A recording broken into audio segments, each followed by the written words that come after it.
नमस्ते। आज हम एक अलग तरह का सफर करने वाले हैं, समय में पीछे जाने का सफर।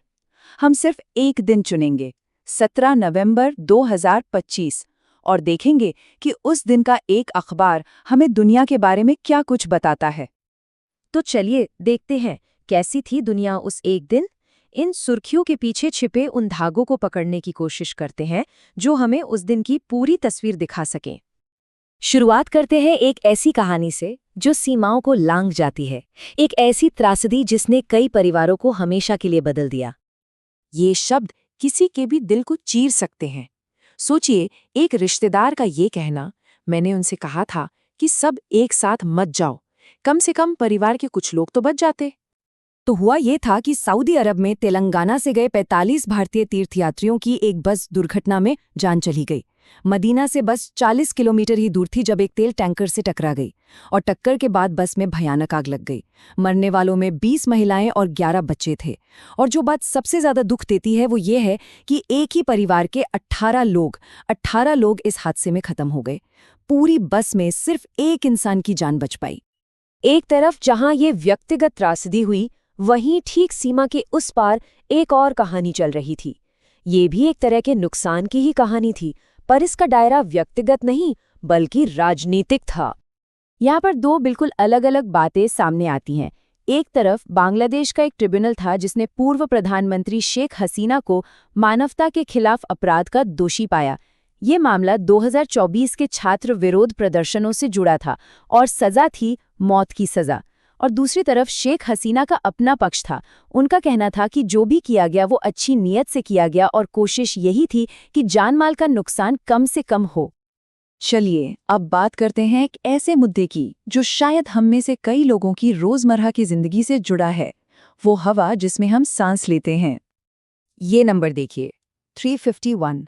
ये था उस दिन दिल्ली का एयर क्वालिटी इंडेक्स यानी AQI। इसका मतलब है बहुत खराब हवा, मतलब ऐसी हवा जिसमें सांस लेना सेहत के लिए बहुत खतरनाक है। और जैसे ही हवा खराब होती है वैसे ही शुरू हो जाती है राजनीतिक बयानबाजी। दिल्ली की मुख्यमंत्री रेखा गुप्ता ने सीधा सीधा इल्जाम लगाया पड़ोसी राज्य पर। उन्होंने कहा, पंजाब से जो धुआं आ रहा है वो बहुत ज्यादा है। अब इस पूरे मामले में सुप्रीम कोर्ट को भी दखल देना पड़ा। कोर्ट ने साफ कहा कि एक लॉन्ग टर्म पॉलिसी की जरूरत है, न कि इस हमेशा चलने वाले ग्रैब की। कोर्ट ने इस बात पर भी चिंता जताई कि ऐसे अचानक लिए गए फैसलों का सबसे बुरा असर दिहाड़ी मजदूरों पर पड़ता है, उनकी रोजी रोटी छिन जाती है। अब जरा देश के राजनीतिक गलियारों में झांकते हैं। यहाँ बड़े बड़े नेता राष्ट्रीय मुद्दों को सुलझाने के लिए मिले तो जरूर, लेकिन हुआ क्या? एकता तो दूर की बात, उनके बीच की दरारें और भी गहरी हो गईं।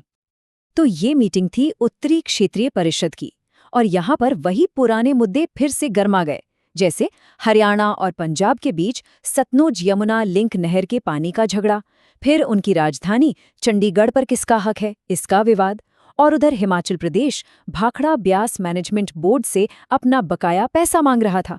इन सब पुराने झगड़ों के बीच केंद्रीय गृह मंत्री ने एक और बात कही कि दिल्ली में जो बम धमाका हुआ है उसके दोषियों को बख्शा नहीं जाएगा, उन्हें सख्त से सख्त सजा मिलेगी। अब राजनीति से हटकर देश की सबसे बड़ी अदालत की तरफ चलते हैं। देखते हैं कि उस दिन सुप्रीम कोर्ट के फैसलों का असर कहाँ-कहाँ पड़ा, जानवरों से लेकर नेताओं तक। यहाँ एक बहुत ही इंटरेस्टिंग सजेशन आया सुप्रीम कोर्ट की तरफ से। कोर्ट ने कहा कि राज्यों को इंसानों और जंगली जानवरों के बीच होने वाले संघर्ष को एक प्राकृतिक आपदा यानी नेचुरल डिजास्टर का दर्जा देना चाहिए। अब इससे होगा क्या? इससे ये होगा कि अगर किसी की जान जाती है तो उसके परिवार को 10 लाख रुपए का मुआवजा देना अनिवार्य हो जाएगा। इससे मुआवजे की पूरी प्रक्रिया बहुत तेज और आसान हो जाएगी। और उसी दिन अदालत ने एक और मामले में सख्त रुख दिखाया। तेलंगाना विधानसभा के स्पीकर को कोर्ट ने सीधी सीधी चेतावनी दे डाली।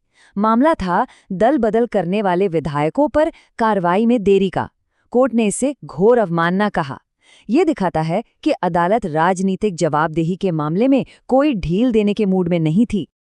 और अब आते हैं हमारे आखिरी हिस्से पर। ये थोड़ा मार्मिक है क्योंकि ये समाज के अंदर मौजूद तनाव और शक की उन परतों को दिखाता है जो अक्सर हमें नजर नहीं आती।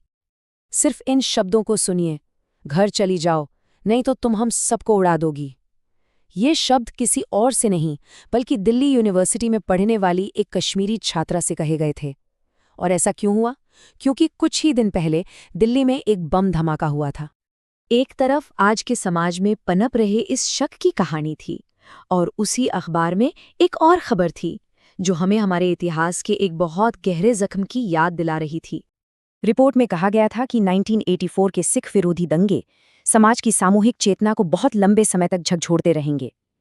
जरा सोचिए, एक तरफ एक छात्रा को शक की नज़र से देखा जा रहा है और दूसरी तरफ एक रिपोर्ट बता रही है कि कैसे 41 साल बाद भी एक पूरे समुदाय को न्याय का इंतजार है।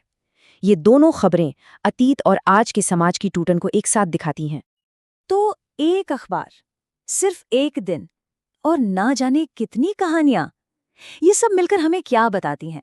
उन धागों के बारे में जो हमें एक दूसरे से जोड़ते भी हैं और शायद बांटते भी हैं।